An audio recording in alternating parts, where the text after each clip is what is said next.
કેમ છો વિદ્યાર્થી મિત્રો? મજામાં ને? ગયા અંકમાં આપણે ગુજરાતી વિષયનો 7મો એકમ દેશભક્ત જગડુશા વિશે શીખવાની શરૂઆત કરી હતી, બરાબર ને? આપણે જોયું હતું કે આખા રાજ્યની આપત્તિમાં રાજા અને પ્રજા જો સમજપૂર્વક ઉકેલ લાવે તો સમસ્યા હળવી થઈ જાય છે.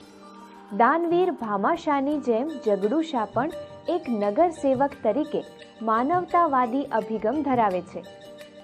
પોતાના આપબળે એકઠી કરેલી કમાણીના અનાજના કોઠારો તેઓ આપત્તિના સમયે પ્રજા માટે ખુલ્લા મૂકી દે છે. આ પ્રસંગમાં જગડુશાની ઉદારતા અને પ્રજા પ્રત્યેના તેમના અપાર પ્રેમની ઝાંખી થાય છે. જગડુશા પોતાના અનાજના કોઠારોને પ્રજાના નામ ઉપર કરીને પોતે ઉત્તમ દાનવીર સાબિત થયા, એ તો તમે જાણો જ છો. આમ આપણા દેશમાં આવા તો કંઈક મહાન દાનવીરો થઈ ગયા. દાનવીર કર્ણ વિશે તો તમે સૌ જાણો જ છો. તેઓ પણ એક મહાન દાનવીર હતા. તો ચાલો આપણે આવા જ એક દાનવીરના બાળપણનો એક પ્રસંગ જોઈએ. જેઓ દાનવીર તો હતા જ, પણ સાથે એક સાચા દેશભક્ત પણ હતા. અને ત્યાર પછી આપણા આજના અંકમાં આગળ વધીશું. એક છોકરો બારી પાસે ટેબલે બેઠો હતો. તે તેનું ગૃહ કાર્ય કરી રહ્યો હતો. શું તે તારો નાસ્તો કર્યો? ના. મમ્મીએ તેને બોલાવ્યો અને નાસ્તો આપ્યો. તે નાસ્તો કરવાની તૈયારીમાં હતો ત્યારે એક ભિખારી તેને બારણે આવ્યો. મહેરબાની કરીને મને કંઈક ખાવાનું આપો. છોકરાએ ભિખારી તરફ જોયું. તે ખરેખર ખૂબ ગરીબ અને ભૂખ્યો દેખાતો હતો. તેણે પોતાનો નાસ્તો ભિખારીને આપી દીધો. ભિખારી ખૂબ ખુશ થયો. આ છોકરો પાછળથી નેતાજી સુભાષચંદ્ર બોઝ તરીકે જાણીતો થયો. જોયું ને બાળ દોસ્તો, જ્યારે સુભાષચંદ્ર બોઝ નાસ્તો કરી રહ્યા હતા ત્યારે એક ભિખારી આવીને ભીખ માંગે છે. પોતે ભૂખ્યા રહીને પણ તેમણે એ ભિખારીને નાસ્તો આપી દીધો. તેઓ મોટા થઈને એક મહાન દેશભક્ત બન્યા અને નેતાજી તરીકે લોકોના હૃદયમાં સ્થાન પામ્યા. હા, તો હવે મને કોણ કહેશે કે ગયા અંકમાં આપણે શું શું શીખ્યા હતા? અરે વાહ, શું વાત છે! બધા જ જવાબ આપવા માટે તૈયાર છે. ખૂબ સરસ. ગયા અંકમાં સૌપ્રથમ આપણે એકમની પૂર્વ ભૂમિકા જોઈ હતી. ત્યાર પછી આ પાઠના લેખકનો પરિચય મેળવ્યો હતો. ત્યારબાદ આ પાઠનું શ્રવણ કર્યું હતું. ત્યારબાદ સુંદર મજાના એનિમેશન એટલે કે ચલચિત્ર દ્વારા પાઠની સમજૂતી મેળવી હતી. વિદ્યાર્થી મિત્રો, આ તો થઈ ગયા અંકની વાત. હવે આજના અંકમાં આપણે આ પાઠમાં આગળ શું શીખવાનું બાકી છે એ કોને ખબર છે? ચાલો કહો જોઈએ. હા, આજના અંકમાં આ પાઠમાં આવેલા અઘરા શબ્દોની સમજૂતી મેળવીશું. ત્યાર પછી રૂઢિપ્રયોગોની જાણકારી મેળવીશું અને ત્યારબાદ ભાષા સજ્જતા વિશે શીખીશું. મિત્રો, આજના અંક આયોજન મુજબ શીખવાનું શરૂ કરીએ એ પહેલા એકવાર આ પાઠનું એનિમેશન જોઈએ, જેથી આપણને આ એકમનું પુનરાવર્તન પણ થઈ જશે. આ પાઠમાં આપણે જોઈશું કે પાટણના રાજા વિશળદેવ દરબાર ભરીને બેઠા છે અને આખાય દરબારમાં જાણે નિરાશાની ઘેરી છાયા ફરી વળી છે. રાજાની સામે રાજજોશી ટીપણું પહોળું કરીને બેઠા છે. રાજાજી તેમને પૂછે છે કે આ વર્ષે વરસાદ છે કે નહીં, ત્યારે રાજજોશી કંઈ જ બોલી શકતા નથી. આથી રાજા ફરીથી ચિંતામાં આવી જાય છે. ત્યારે તેમને દેશભક્ત જગડુશા યાદ આવે છે અને તેમની પાસેથી મદદ લેવાનું વિચારે છે. જગડુશા પોતાના અનાજના કોઠારોને આવા સંકટ સમયે પ્રજા માટે ખુલ્લા મૂકી દે છે. ત્યારે રાજા અને પ્રજા બધા જ ખૂબ ખુશ થાય છે. આ વાત તો તમે જાણો જ છો. તો ચાલો અહીં આ પાઠનું એનિમેશન જોઈએ. પાટણ. પાટણના રાજા વિશળદેવનો દરબાર. રાજા વિશળદેવ દરબાર ભરીને બેઠા છે, પણ સૌના મોં ઉદાસ છે. આખા એ દરબારમાં જાણે નિરાશાની ઘેરી છાયા ફરી વળેલી છે. રાજાની સામે રાજજોશી ટીપણું પહોળું કરીને બેઠા છે. તે આંગળીના વેઢા પર આંકડા માંડે છે. તે જોશીજી, આ વર્ષે વરસાદ નથી શું? મહારાજ, મને થાય છે કે કાળવાણી ઉચ્ચારતા મારી જીભ કપાઈ કેમ નથી જતી. સમજી ગયો, હું સમજી ગયો. જોશી, હવે બોલવાની જરૂર નથી. અમને ખાવાનું આપો, અમને જીવાડો, અમે મરી જઈએ છીએ. મારી રાંકડી રૈયત ભૂખે મરે છે. હવે તો એક આશા જગડુશાની રહી છે. પ્રધાનજી એમને તેડી લાવવા કચ્છ ગયા છે. આજકાલમાં આવી જવા જોઈએ. મહારાજ, કચ્છના શાહ સોદાગર શેઠ જગડુ શાહ પધાર્યા છે. પ્રધાનજી પણ સાથે છે. એકદમ એમને અંદર લઈ આવ. મહારાજ, પ્રધાનજીએ કહેવડાવ્યું છે કે શેઠ જગડુ શાહ સોદાગર છે. તેમનો સત્કાર કરવા આપ પોતે. સમજો, એમના સત્કાર માટે મારે જ સામા જવું જોઈએ. પ્રધાનજીની વાત સાચી છે.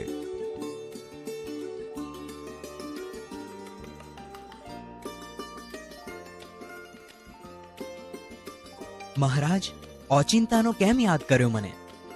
સુખ દુઃખની વાતો કરવા શેઠજી. ગુજરાતમાં આજે 3 વર્ષથી કારનું દુકાળ ચાલે છે. એકલા ગુજરાતની કાં વાત કરો છો? આખા હિન્દુસ્તાનમાં આજે દુકાળ છે.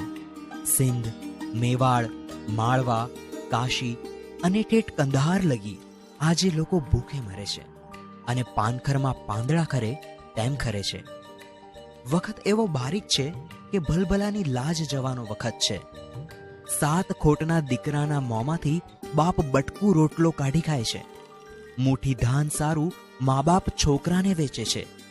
શી ખબર શું થવા બેઠું છે. રામજી રાખશે તે રહેશે, પણ આવે વખતે રૈયતને ટકાવી રાખવાનો રાજ્યનો ધર્મ છે. આપ સરખા પ્રજાવત્સલ રાજાના મોંમાં આવા જ શબ્દો શોભે. મને એ સાંભળી બહુ આનંદ થાય છે. મેં તો સાંભળ્યું છે કે આપે આપના ધાનના કોઠાર અને ધનના ભંડાર ગરીબોને માટે ખુલ્લા મૂકી દીધા છે. મૂકી દીધા હતા, હવે તો એ ખાલી થઈ ગયા.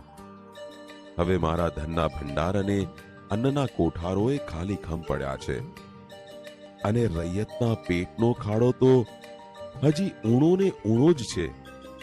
ધાર્યું તું કે 3 સાલ વરસાદ આવશે ને સૌ સારાવાના થશે, પણ વરસાદ આવ્યો નહીં. અધૂરામાં પૂરું તીડ પડ્યા. લોકો ત્રાહિમામ પોકારે છે. અમે મરી જઈએ છીએ, અમને જીવાડો, અમને જીવાડો, અમને અનાજ આપો. ભૂખ્યા ગળામાંથી પૂરો અવાજ પણ નીકળતો નથી. વસ્તીનું આ દુઃખ એ મારું દુઃખ છે, પણ નિવારણનો કોઈ રસ્તો મને દેખાયો નહીં. ત્યારે હું મૂંઝાયો. એવી વખતે તમે યાદ આવ્યા. હું યાદ આવ્યો? કેવી રીતે? મારા સાંભળવામાં આવ્યું છે કે પાટણમાં જગડુ શાહની માલિકીની કેટલીક અનાજની વખારો છે. જગડુ શાહની માલિકીની અનાજની વખારો? મહારાજ, આપની કંઈક ભૂલ થાય છે.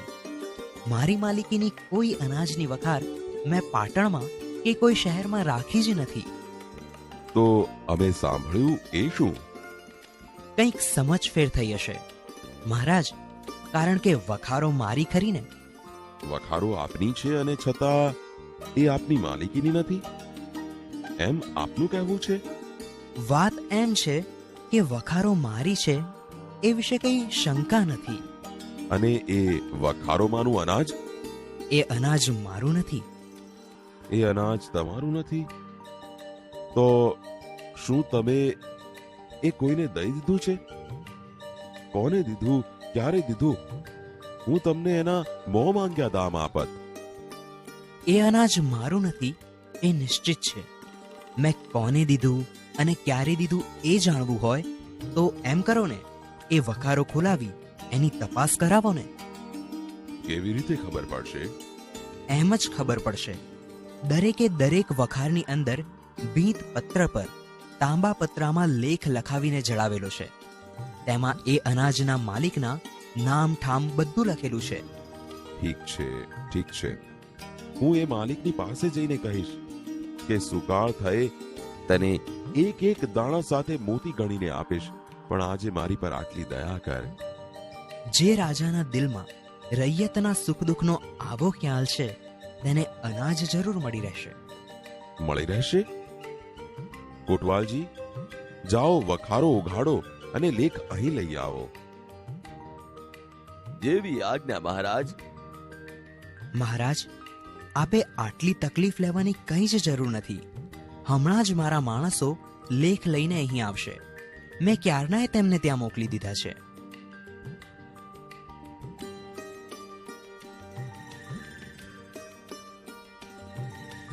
આજ એ લેખ? હા મહારાજ, પંડિતજી પાસે વંચાવો. પંડિતજી, લો આ લેખ વાંચો.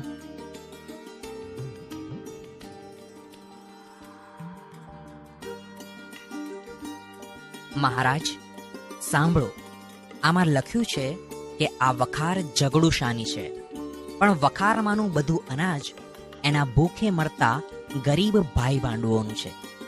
દેશની ભૂખે મરતી વસ્તી આ અનાજની માલિક છે. એના એક દાણા પર પણ ઝઘડુશાનો હક નથી. વાહ ઝઘડુશા વાહ!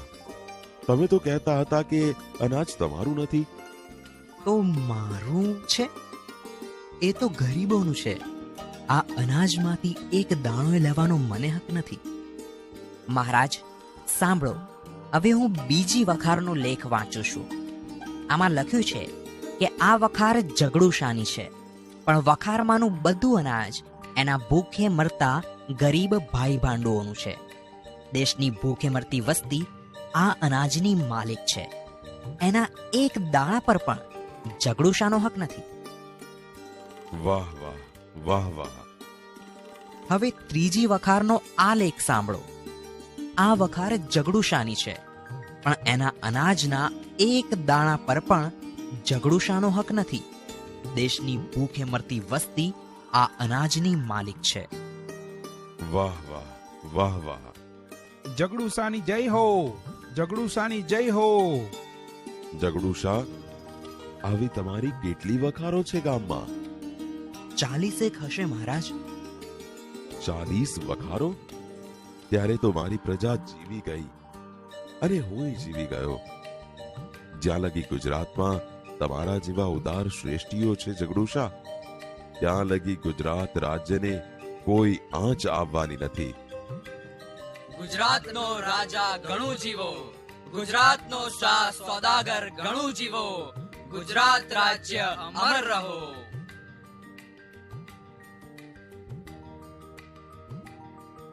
હા, તો વિદ્યાર્થી મિત્રો, હવે કહો જોઈએ, કેવી મજા આવી આ સુંદર મજાના પાઠને સમજવાની?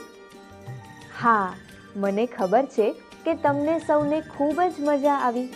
આ પાઠ તમને જોતા જ સમજાઈ જાય તેવો છે. આપણને આ પાઠનું પુનરાવર્તન પણ થઈ ગયું, એટલે હવે આ પાઠમાં આપેલ શબ્દોના અર્થ શીખવામાં આપણને સરળતા રહેશે. તો ચાલો અહીં આપેલા અઘરા શબ્દોની સમજૂતી મેળવીએ. શબ્દ સમજૂતી. ટીપણું અર્થાત પંચાંગ. આગળનો શબ્દ છે વેઢો અર્થાત આંગળી ઉપરની સાંધા આગળની રેખા. પછીનો શબ્દ છે લાજ અર્થાત આબરૂ. આગળનો શબ્દ છે કાળવાણી અર્થાત ભયંકર આફતભરી ભવિષ્યવાણી. આગળનો શબ્દ છે પ્રજાવત્સલ અર્થાત પ્રજા પર પ્રેમ રાખનાર. પછીનો શબ્દ છે રાકડી અર્થાત ગરીબડી. આગળનો શબ્દ છે કોઠાર અર્થાત અનાજ ભરવાનો ઓરડો. પછીનો શબ્દ છે રૈયત અર્થાત પ્રજા. આગળનો શબ્દ છે ઊણું અર્થાત ઓછું ભરાયેલું. પછીનો શબ્દ છે શાહ સોદાગર અર્થાત મોટો રૂઆબદાર વેપારી. આગળનો શબ્દ છે ઓણ અર્થાત આ સાલ. પછીનો શબ્દ છે કારમું અર્થાત ભયંકર. આગળનો શબ્દ છે તીડ અર્થાત પાકનો નાશ કરનારો એક જાતનો પાંખાળો જીવ. આગળનો શબ્દ છે ઠેઠ અર્થાત છેક છેડા સુધી. પછીનો શબ્દ છે નિવારણ અર્થાત દૂર કરવું તે. આગળનો શબ્દ છે ભીતપત્ર અર્થાત સમાચાર વગેરેની જાહેરાત માટે. પછીનો શબ્દ છે સુકાળ અર્થાત સારો સમય. આગળનો શબ્દ છે વખાર અર્થાત સરસામાન, ખાસ તો અનાજ રાખવાની જગા. બાળમિત્રો, આ પાઠના શબ્દોની સમજૂતી તમે મેળવીને? તમને ખબર છે કે જેટલા શબ્દો અને તેના અર્થ આપણે યાદ રાખીએ તેટલી આપણી ભાષાની સમૃદ્ધિ વધે છે, ખરું ને? તો તમે આ શબ્દો અને તેના અર્થને વારંવાર વાંચજો અને યાદ રાખજો, જેથી તમારી ગુજરાતી ભાષા પર પકડ વધુ ને વધુ સારી બનતી જશે. તમે આ બધા શબ્દોના અર્થ હવે તમારી નોટબુકમાં લખી લો, એટલે તમને આ શબ્દો સરળતાથી યાદ રહેશે. તો ચાલો ઝડપથી તમારી નોટબુક ખોલો અને આ શબ્દોના અર્થ તમારી નોટબુકમાં લખી લો.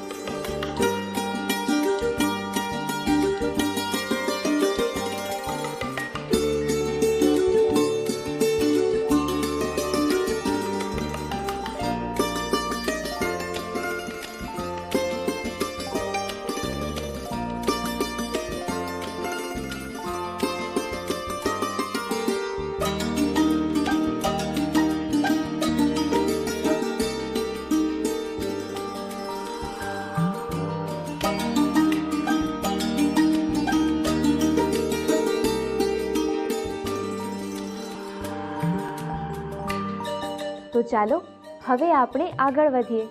આ શબ્દોના અર્થ શીખી લીધા બાદ આ શબ્દોના વાક્ય પ્રયોગ કરતા પણ શીખીએ.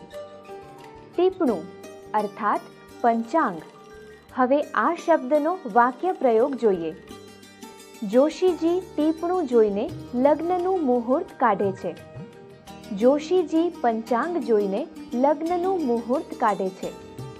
આગળનો શબ્દ છે વેઢો અર્થાત આંગળી ઉપરની સાંધા આગળની રેખા.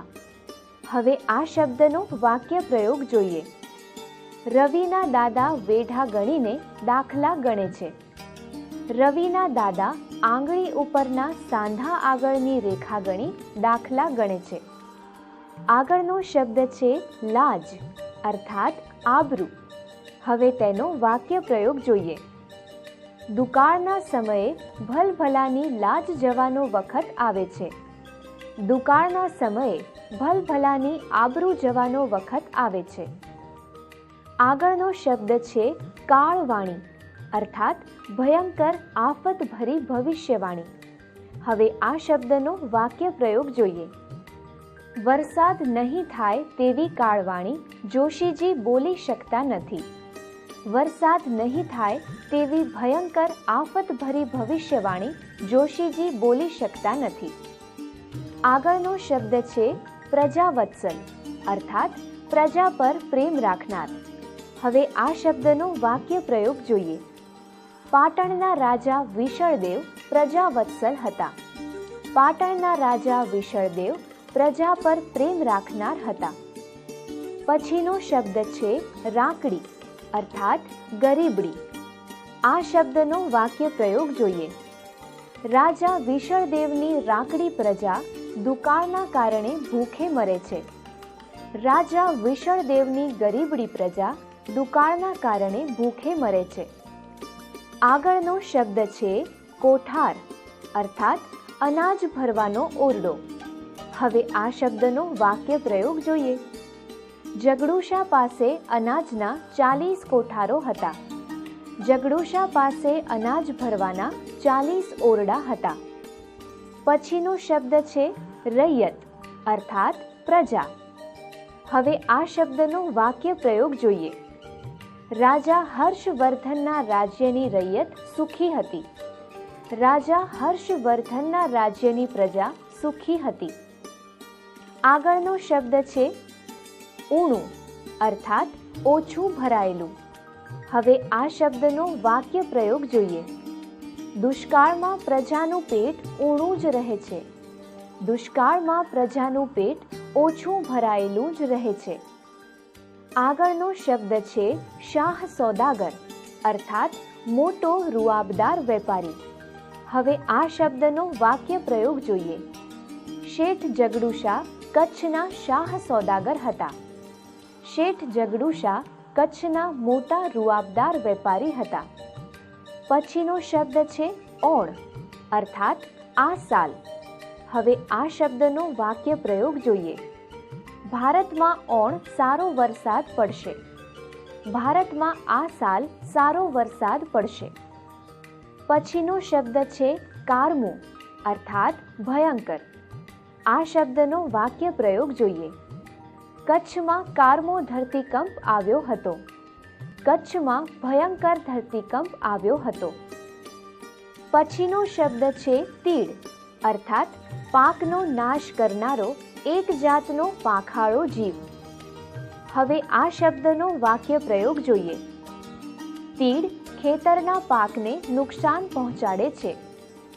ખેતરના પાકનો નાશ કરનારો એક જાતનો પાંખાળો જીવ પાકને નુકસાન પહોંચાડે છે. પછીનો શબ્દ છે ઠેઠ અર્થાત છેક છેડા સુધી. આ શબ્દનો વાક્ય પ્રયોગ જોઈએ.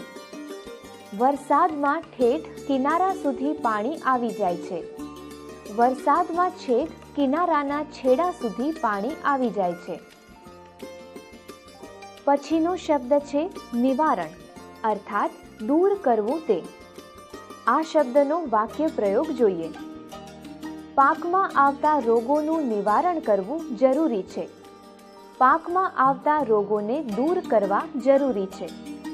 પછીનો શબ્દ છે ભીંતપત્ર અર્થાત સમાચાર વગેરેની જાહેરાત માટે. હવે આ શબ્દનો વાક્ય પ્રયોગ જોઈએ. જગડુ શાહે દરેક વખારમાં લેખ લખાવીને ભીંતપત્ર લગાવ્યા હતા. જગડુ શાહે દરેક વખારમાં સમાચાર વગેરેની જાહેરાત માટે લેખ લખીને લગાવ્યા હતા. પછીનો શબ્દ છે સુકાળ અર્થાત સારો સમય. હવે આ શબ્દનો વાક્ય પ્રયોગ જોઈએ. દીકરીના લગ્ન સુકાળે જ લેવામાં આવે છે. દીકરીના લગ્ન સારા સમયે જ લેવામાં આવે છે. આગળનો શબ્દ છે વખાર અર્થાત સરસામાન ખાસ તો અનાજ રાખવાની જગા. હવે આ શબ્દનો વાક્ય પ્રયોગ જોઈએ. રમેશ પાસે પોતાની 10 વખારો હતી. રમેશ પાસે સરસામાન અને અનાજ રાખવા માટે 10 જગાઓ હતી. હવે આ પાઠમાં આવતા રૂઢિપ્રયોગ અને તેના અર્થની સમજૂતી મેળવીએ. કહેવતો અને રૂઢિપ્રયોગ એટલે ભાષા લાઘવનો શ્રેષ્ઠ નમૂનો. જે વાત સમજવામાં જીભને અઘરું પડે તે માત્ર થોડા શબ્દોમાં વધુ સચોટ અને સારી રીતે ગળે ઉતારવાનું કામ આવા વાક્યો કરી શકે. ગુજરાતી સાહિત્યમાં આવેલા ઉક્તિ, કહેવત, રૂઢિપ્રયોગ અને તળપદા શબ્દોનો ભંડાર જાણવા જેવો છે, માણવા જેવો છે અને જરૂર પડે ત્યારે સમજણપૂર્વક ઉપયોગમાં લેવા જેવો પણ છે. તમે પણ અહીં શીખવવામાં આવતા રૂઢિપ્રયોગો ધ્યાનપૂર્વક જોજો અને યાદ રાખજો.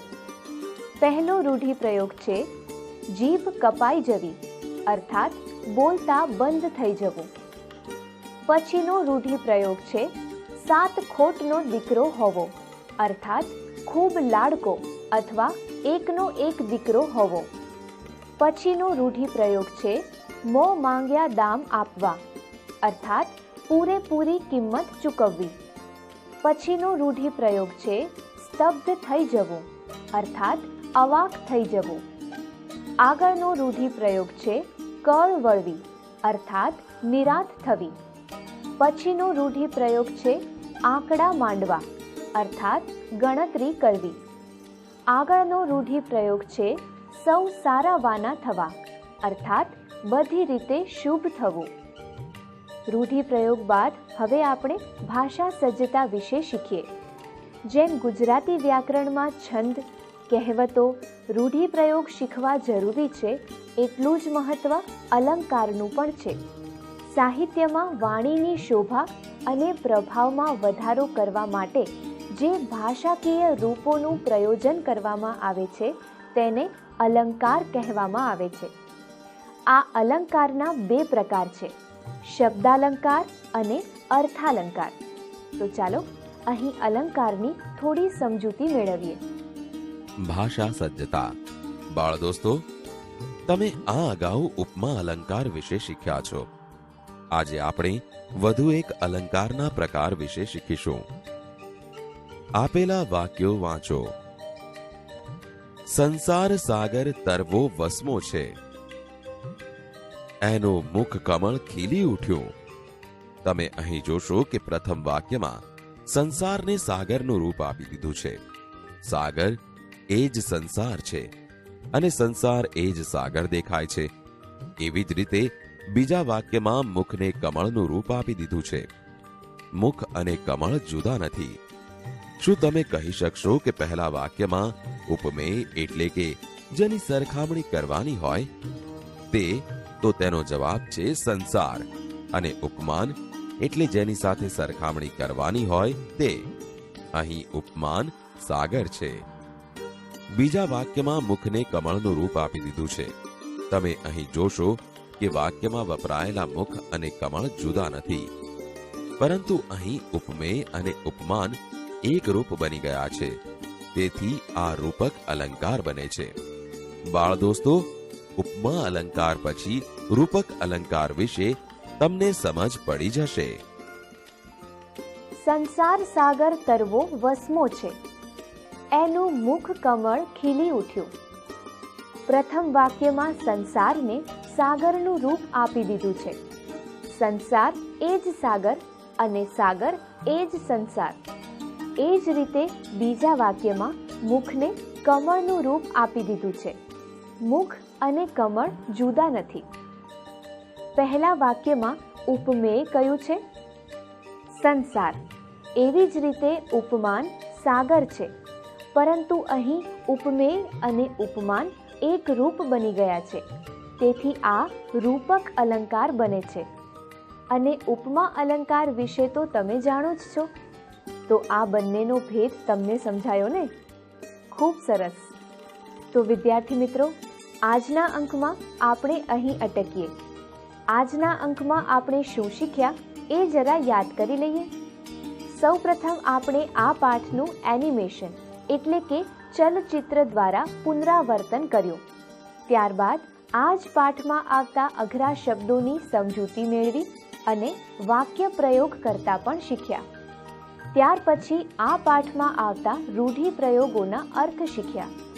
રૂઢિપ્રયોગ બાદ ભાષા સજ્જતા વિશે શીખ્યા, જેમાં આપણે રૂપક અલંકાર વિશે શીખ્યા. તો ચાલો હવે આપણે એ પણ જાણી લઈએ કે આવતા અંકમાં આપણે શું શીખવાના છીએ. જુઓ તો, આવતા અંકમાં આપણે અભ્યાસના પ્રશ્નો અને સ્વાધ્યાયના પ્રશ્નોની ચર્ચા કરીશું.